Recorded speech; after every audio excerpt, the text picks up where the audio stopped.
আমি আমার ছাত্রছাত্রী বন্ধুদের আবেদন জানাবো, এডুকেশন ডিপার্টমেন্টকেও বলবো, তরুণের স্বপ্ন নেতাজি সুভাষচন্দ্র বসু বইয়ের লেখা বইটা এডুকেশনে কম্পালসারি করতে। তরুণের স্বপ্ন। আর একটা হচ্ছে স্বামী বিবেকানন্দের কল টু দ্য নেশন। আমার জীবনের আদর্শ এই দুটো বই থেকে আমি তৈরি করেছি।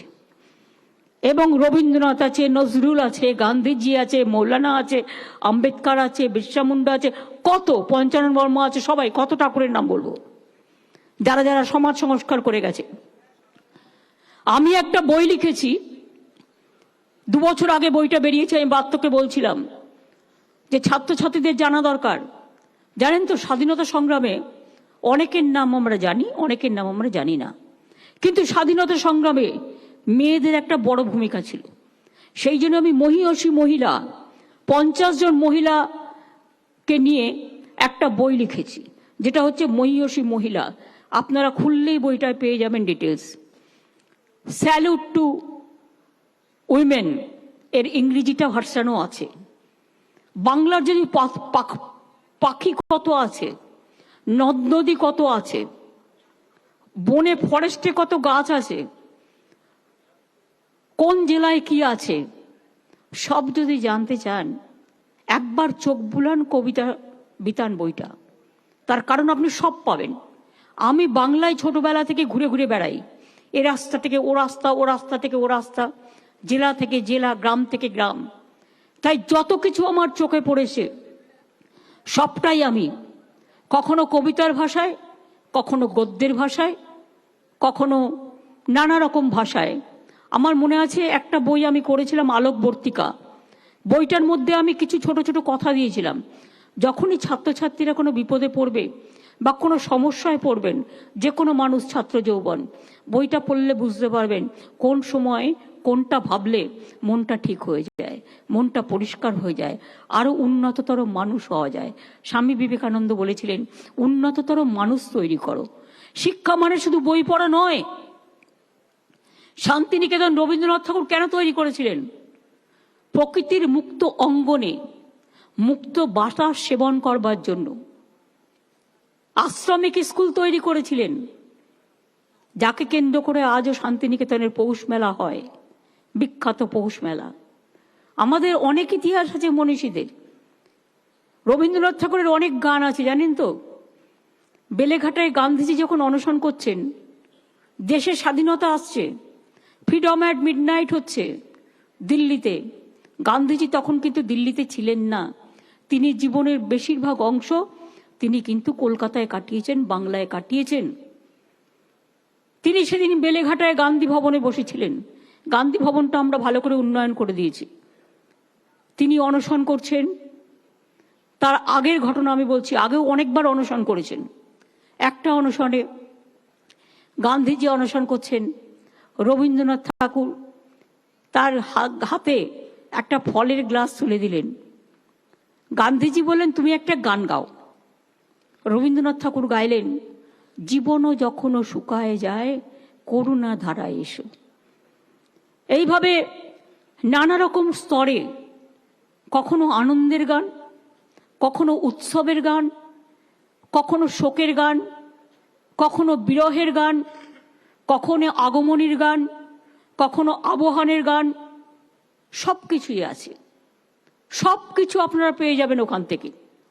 আজকে নির্মলা মিশ্র বেঁচে নেই, তিনি আমাকে খুব ভালোবাসতেন। অনেককেই হারিয়েছি, সন্ধ্যাদিকে হারিয়েছি, সুবীর সেনকে হারিয়েছি, মান্না দিকে হারিয়েছি, আমরা নির্মলা দিকে হারিয়েছি, সুপ্রিয়া দিকে হারিয়েছি, সৌমিত্রদাকে হারিয়েছি, অনেককে হারিয়েছি।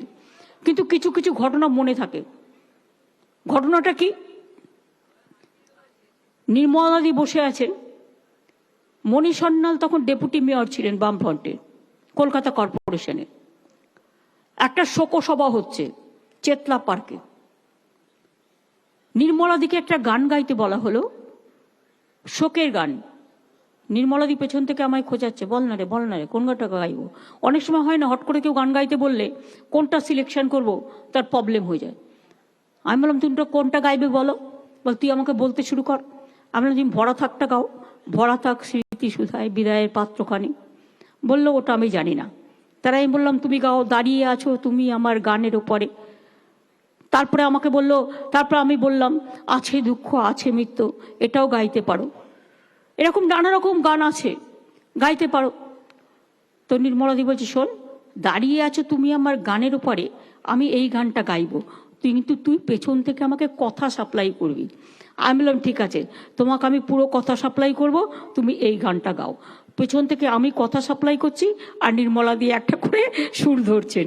মানে এইভাবে জীবনে যে কতদিন আমরা পেরিয়ে এসেছি আপনারা হয়তো বিশ্বাস করবেন না। গীতশ্রী সন্ধ্যা মুখোপাধ্যায় নিজে গীতশ্রী আমাকে ফোন করে বলছেন, শোনো না তুমি কেমন আছো, খুব ভালোবাসেন মহাশ্বেতা দি, আমায় খুব ভালোবাসেন। মহাশ্বেতা দি প্রতিদিন আমায় ফোন করতেন, বকতেন, এই খেয়ে বেরিয়েছো, না খেয়ে বেরিয়েছো নিশ্চয়ই, মানে আমাকে বকাবকি করতেন আদরের ছলে। সন্ধ্যা দি আমাকে একদিন বললেন, মমতা আমাকে একটা গান শোনাবে গো। আমি বললাম তুমি কি সত্যি, তুমি আমাকে এবার পাগল করে দেবে, তুমি নিজে গীতশ্রী, আমি ছোটবেলায় একটু গান শিখেছিলাম, ছেড়ে টেড়ে দিয়েছি, আমি কোত্থেকে তোমায় গান শোনাবো, আর তুমি সে গান অ্যাকসেপ্ট করবে কেন? কিছুতেই ছাড়ার পাত্রী নয় তিনি, কিছুতেই নয়। আধ ঘন্টা ফোনে বকবকানি বকবকম চললো। তারপরে আমি বললাম ঠিক আছে তুমি যখন বলছো আমি ভুলভাল দু লাইন গেয়ে দিচ্ছি। বললাম এটা গাইলাম, আমি অন্ধকারের যাত্রী প্রভু আলোর দৃষ্টি দাও। সন্ধ্যাদি বলল তোমার সুর এত অ্যাকিউরেট কি করে হলো? আমি তো কোনোদিনও গান শুনিনি, গান শিখিনি। শিখেছিলাম 2 বছর ছোটবেলায়। দ্বিজেন্দা আজকে নেই, দ্বিজেন্দা বেঁচে নেই। আমাদের কলেজে যোগমায়া দেবী কলেজের একটা প্রোগ্রামে এসছেন, আমরা একটা প্রোগ্রাম করছি বাচ্চাদের জন্য, দ্বিজেন্দাকে ডেকেছি গান গাইবার জন্য কলেজ স্টুডেন্টদের প্রোগ্রামে।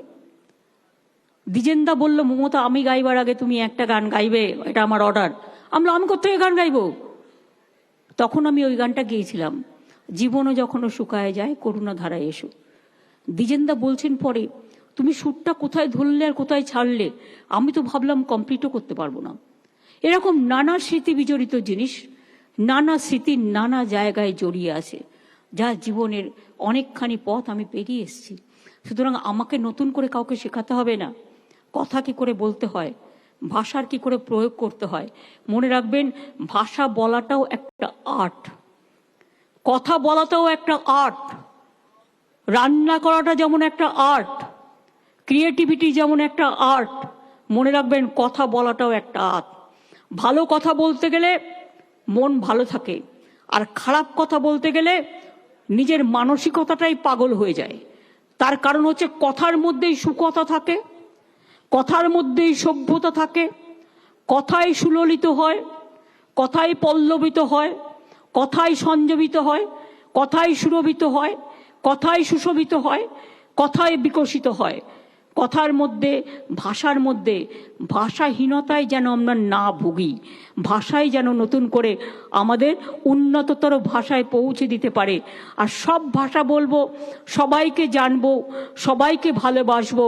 নানা ভাষা নানা মত নানা পরিধান, বিবিধের মাঝে দেখো মিলন মহান, এ তো আমরা পড়বই। অনেকে হিন্দু মুসলমান করে। কাজী নজরুল ইসলাম কত শ্যামাসঙ্গীত লিখেছিলেন পাত্তা আছে কারো? নজরুল ইসলামের গান নয়ন ভরা জল, অথবা আমার যাবার সময় হলো দাও বিদায়, অথবা শাওন ও রাতে যদি, গানগুলো কার না ভালো লাগে? কারার ওই লৌহ কপাট থেকে শুরু করে দুর্গমগিরি প্রান্তর থেকে শুরু করে একেবারে তিনি লিখেছিলেন সাম্যের গান গাহি, আমার চক্ষে পুরুষ রমণী কোনো ভেদাভেদ নাহি, বিশ্বে যা কিছু মহান সৃষ্টি চিরকল্যাণ কর, অর্ধেক তার করিয়াছে নারী অর্ধেক তার নর। আবার তিনিই লিখেছিলেন কোরআন পুরাণ বেদ বেদান্ত বাইবেল ত্রিপিটক, কোরআন পুরাণ বেদ বেদান্ত বাইবেল ত্রিপিটক, গ্রন্থ সাহেব জেন্দা বেস্তা পড়ে যাও যত শখ। তার মানে কি? সবাইকে মিলিয়ে দিলেন।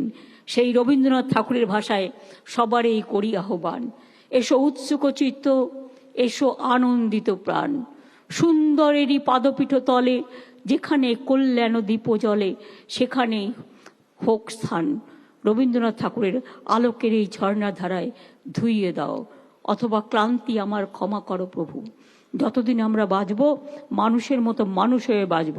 মনে রাখবেন মনের মানসিকতা, মনের বয়স মনটাকে যেন বিভ্রান্ত না করে, যেন কুৎসিত কলুষিত না করে, যেন মানুষকে সুশোভিত করে, মানুষকে বিকশিত করে, সুরভিত করে এবং এগিয়ে নিয়ে যায় আনন্দ লোকে, মঙ্গলা লোকে বিরাজ সত্য সুন্দর।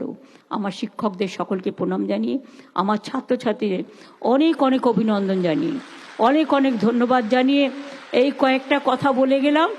সবাই বড় হও, জীবনে খুব ভালো হও, বড় মানুষ তৈরি হও, think positive, be positive, speak positive, work positive এবং don't think negative, always be positive, always work with smile, study with smile. দেখবে জীবনে কেউ হারাতে পারবে না। তোমরা নিজেরা নিজেদের জীবন যুদ্ধে একদিন জয়ী হয়ে, আমি চাই আমরা আমাদের বাংলা সর্বক্ষেত্রে বিশ্ব জয় করুক, আমাদের বাংলা বিশ্বের 1 নম্বরে থাকুক। আমার একটাই যদি বলেন জীবনের স্বপ্ন, বিশ্বে আসবে নতুন ভোর, সেটাই আমার হোক স্বপ্নের ভোর। এছাড়া আমার নতুন করে পাওয়ার কিছু নেই। ভালো থাকুন। অনেক ধন্যবাদ আমার ছাত্র যৌবনকে, তারাই আমার প্রাণের স্পন্দন। তাদের জানাই অনেক অনেক শুভনন্দন, অনেক অনেক অভিনন্দন, অনেক অনেক আনন্দ নিকেতন। ভালো থাকুন। অনেক অনেক ধন্যবাদ। নমস্কার। এই হলটা কেমন লেগেছে? তোমরা দেখেছো উপরটা পুরো শঙ্খ? এই আইডিয়াটা কিন্তু আমি তৈরি করেছিলাম। আজকে যত ভবন আপনারা দেখতে পাচ্ছেন, নবান্ন, উত্তীর্ণ, ধনধান্য, সৌজন্য, একান্ন, শুভান্ন, কত যে নাম দিয়েছি তারা ঠিক নেই, ভর্তি ভর্তি। সুতরাং সব প্রকল্পে অন্তত 250-300 নাম দিয়ে দিয়েছি। ভালো লাগে, নতুনত্ব ফিরে আসুক। আমি যখন কোনো নতুন নাম শুনি ওটা আমার মনে গেঁথে থাকে, মনে হয় বাহ নামটা কি ভালো, নামের সাথে কাজেরও যেন মানে যোগ্যতা থাকে। আমার ছোটবেলায় যখন মা বাবারাই নাম রেখেছিল আমার মোটেই পছন্দ ছিল না। এখনো ভাবি কি একটা পচা নাম রেখে দিয়েছিল, আমার নিজেরই ভালো লাগে না। কিন্তু কিছু করার নেই, বাবা মায়ের আশীর্বাদ, শুভেচ্ছা, ভালোবাসা নিয়ে তো বাঁচতে হয়। জন্মেই আমরা কেউ জন্ম তারিখ দিই না, জন্মদিনও দিই না, আর আমরা জন্মেই আমাদের পদবিও দিই না।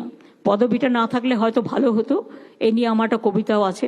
কিন্তু কি আর করব, সামাজিক ধারা চলে আসছে, তাই মানতে হয়। আমি অনেক সময় সই করি, আমি শুধু মমতা লিখি, আমি টাইটেলটা খুব কম ইউজ করি। তার কারণ কাজের মধ্যে দিয়ে যে নিজস্বতা, সে নিজস্বতা নিজেকে নিজস্বভাবে লিপিবদ্ধ করার কাজে আপনাদের ভাষার বর্ণমালা আপনাদের মনেই তৈরি হোক, নতুন ভাষার নতুন শব্দ সংযোজনে।